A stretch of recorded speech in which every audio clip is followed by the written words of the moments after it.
Hey, good morning, everybody. We're going to talk about multiplying fractions today. So, how do you multiply fractions? It's very simple. You multiply the numerators and you multiply the denominators, and then you reduce any fraction if you can. So, what does that mean? So, remember the numerator is the top. Okay? So, the numerator is whatever number is on the top, and the denominator is whatever's on the bottom. And so if I have A over B times C over D, I'm just going to go A times C on the top and B times D on the bottom. Now the only thing I got to be careful of is that neither B or D can be 0, okay? Because remember, this is division. Fraction bars are dividing, so A divided by B. And the one number you can never divide by is 0. Okay? So, here we have an example. 3/7 times 1/2. 3 times 1, 7 times 2 on the bottom.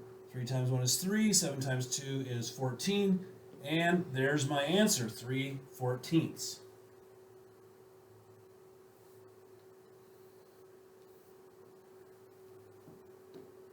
Okay.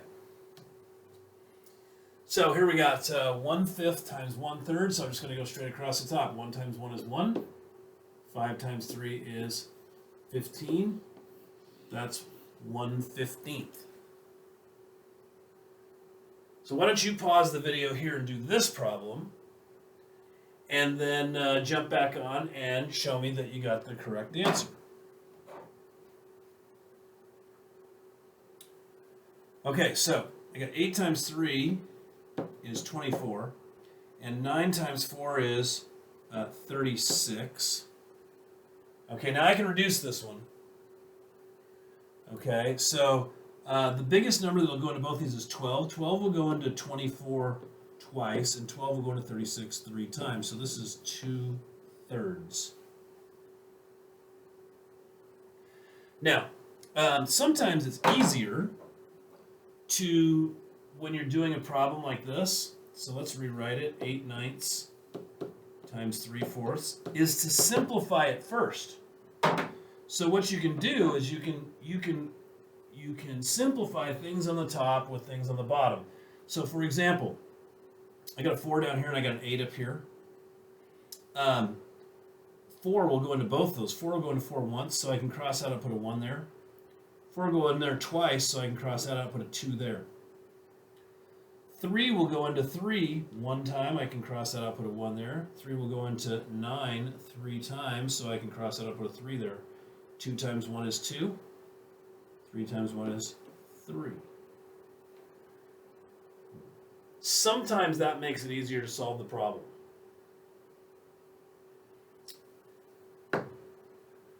Okay, you do these. Pause the video, then do these two problems, then jump back on here and compare them to what I got. Okay, so on this one, this is a pretty simple one. If I just multiply straight across, 3 times 2 is 6, and 7 times 3 is 21. Now I got to reduce it. 3 will go into both those, so 3 would go in there twice, and 3 would go in there 7 times. Now, if you wanted to do the cancellations first, you can look right here and go, oh, I got a 3 down here and I got a 3 up there. I can cancel that 3 and that 3, and now I've got 2 7ths, which is what I ended up with over there, only now I don't have to reduce.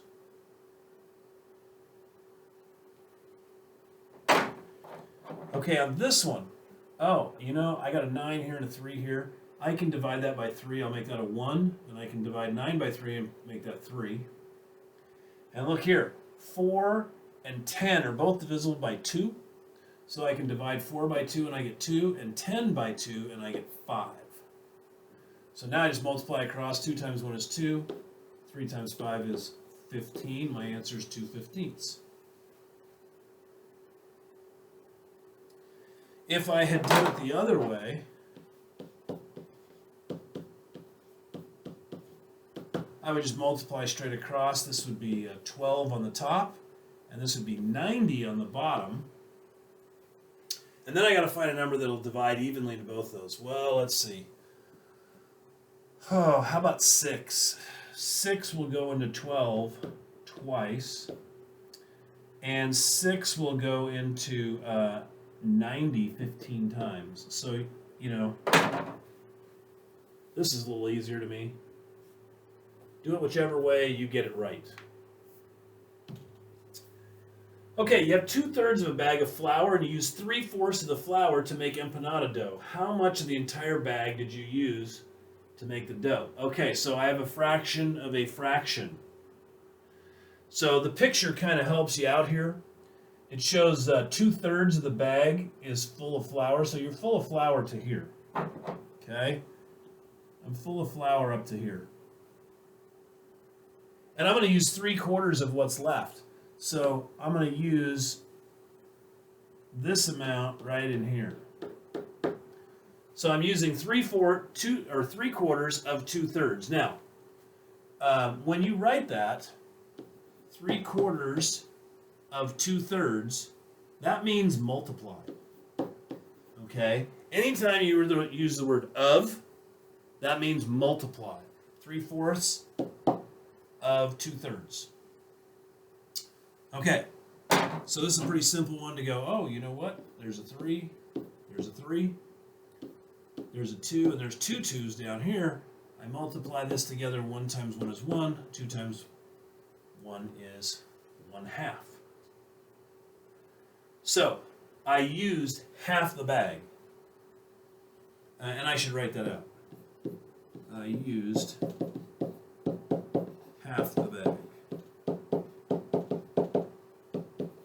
Now, that's not how much is left. That's how much I used.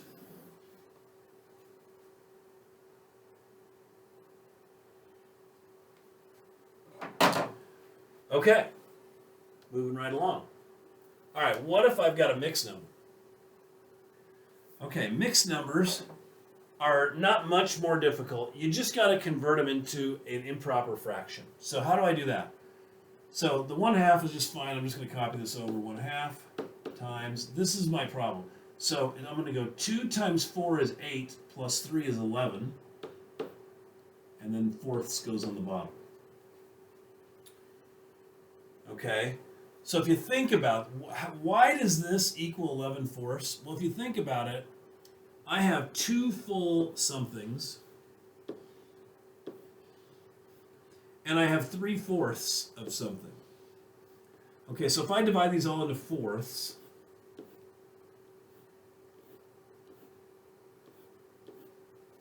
okay, so here's my 2 3/4. How many fourths do I have? I have 1, 2, 3, 4, 5, 6, 7, 8, 9, 10, 11. 11 fourths. Okay? So now I'm just going to multiply these. Remember, I can't cancel anything because 2 doesn't go into 11 or 1, and 4 doesn't go into 11 or 1. So let's multiply straight across. 1 times 11 is 11, and 2 times 4 is 8. Okay? Now, that's a perfectly good answer, 11/8. It depends on the context of the problem. What is it you're doing as to whether it's, or the directions. If it says write it as a mixed number, then you should write it as a mixed number. This didn't say that. It just said multiply it. So that's the correct answer. Now, if I wanted to write it as a mixed number, I would say, okay, since this number is bigger, how many times does 8 go into 11? Well, it goes in there once. And then there's 3 left over. So that's going to be 3/8. So I would take either one of these answers right here as the correct answer.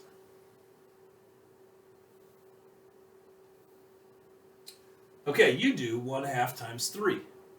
So pause the video and do this problem, and then jump back on here and make sure you got it right.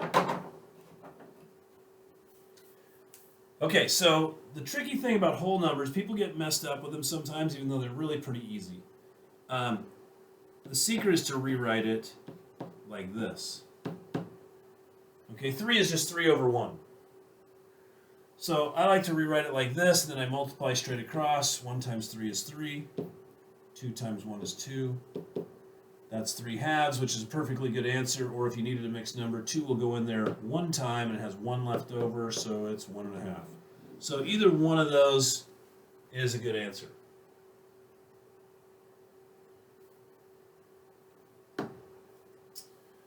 Okay, what if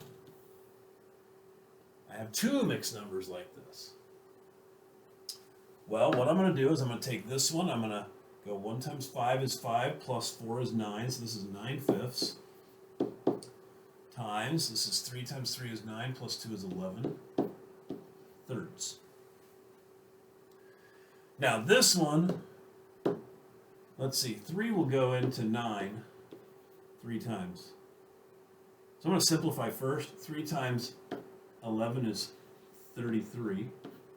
5 times 1 is 5. And now since these are mixed numbers, I'm going to make this a mixed number, although this is the correct answer. So 5 will go into 33 6 times. 6 times 5 is 30. That means there's 3 left over, so this is going to be 3/5. So either one of these works for me. Okay, now I got a couple problems for you to do. I want you to pause the video, do these two problems, and then jump back on here and see how you did.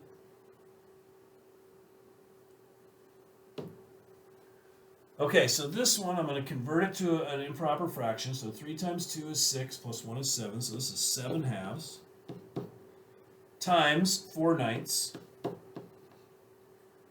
Okay, now I can do this. 2 will go in there once and 2 will go in there twice. And I can't really do anything else to this, so I'm going to multiply straight across. 7 times 2 is 14, and 1 times 9 is 9. And if I wanted a mixed number, 9 will go into 14 one time. That leaves 5 left over, so this is 5/9.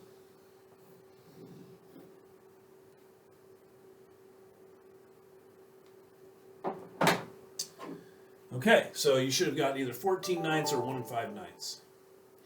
Now over here on this one, you're going to go 5 times 7 is 35 plus 5 is 40. So this is 40/7 times 2 times 10 is 21, or 20 plus 1 is 21. Getting ahead of myself there.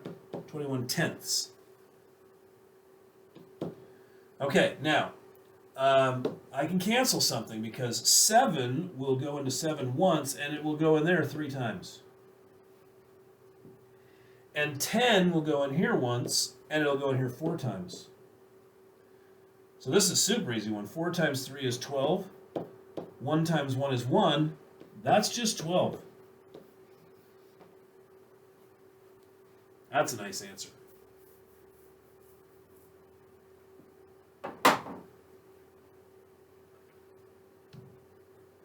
Okay, Christ the King is resurfacing its basketball court. Find the area of the court.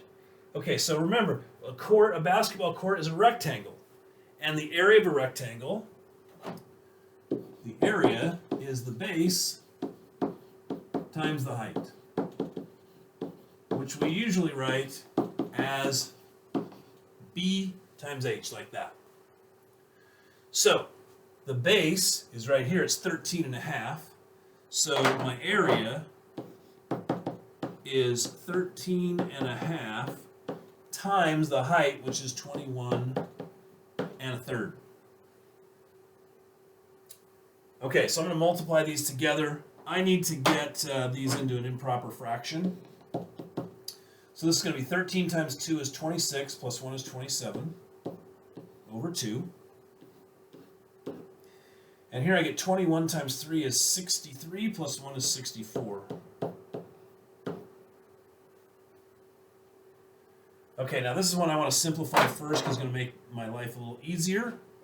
So what I'm going to do is I'm going to say, hey, you know what? 2 will go into 64 32 times.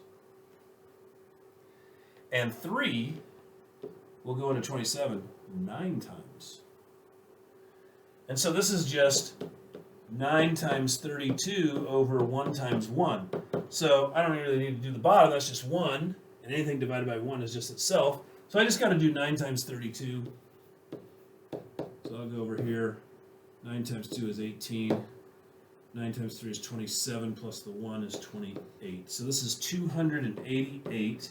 Now here's the thing. This is an area. always put the units down, and the units in area are always squares, right? We measure area in squares like this. We measure length in segments like this, okay? So this is an area, and these units were meters, so this is going to be 288 square meters, just like that.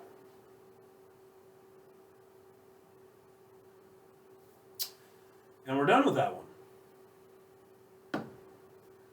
So here's your assignment, okay? Right up here. We'll do that in class, and I will see you next time, guys.